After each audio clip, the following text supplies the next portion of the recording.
Hi welcome to our channel. Bachelor கூட ஈஸியாக செய்கிற மாதிரி தக்காளி சாதம் எப்படி செய்யலான்னு பார்க்கலாமா? அதுக்கு நான் ஒரு குக்கர் வச்சு குக்கர் சூடானதும் எண்ணெய் ஊற்றிக்கிறேன். எண்ணெய் சூடானதுமே பார்த்திங்கன்னா கடுகு சேர்த்துக்கிறேன். கடுகு பொரிஞ்சு வந்ததும் நான் 2 பெரிய வெங்காயம் சாப் பண்ணி வச்சுருக்கேன், அதை சேர்த்திக்கலாம். வெங்காயம் வதங்கினதுமே பார்த்திங்கன்னா காரத்துக்கு ஏற்ற மாதிரி 3 மிளகாய் எடுத்திருக்கேன், 3 மிளகாய் சேர்த்திக்கலாம். உங்களுக்கு எவ்வளோ காரம் வேணுமோ அந்த அளவுக்கு சேர்த்திக்கோங்க. அதுக்கப்புறம் ஒரு கைப்பிடி கருவேப்பிலை சேர்த்து அதையும் வதக்கி விட்டுட்டு 3 தக்காளி பழம் மீடியம் சைஸ் எடுத்து சாப் பண்ணி வச்சுருக்கேன், அதையும் சேர்த்துக்கலாம். அது வெங்காயமும் தக்காளியும் வதங்கி வர்றதுக்கு நான் உப்பு சேர்த்துக்கிறேன். உப்பு சேர்த்திங்கன்னா ஈஸியாக வதங்கி வந்துடும்.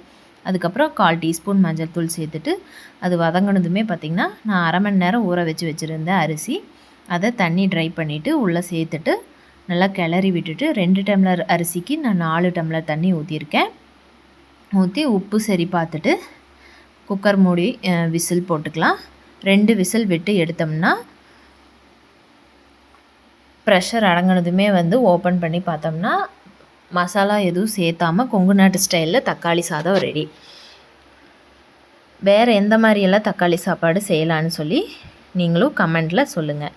வீடியோ பிடிச்சிருந்தால் லைக் பண்ணுங்கள், ஷேர் பண்ணுங்கள், கமெண்ட் பண்ணுங்கள், சப்ஸ்கிரைப் பண்ணுங்கள். தேங்க்யூ ஃபார் வாட்சிங்.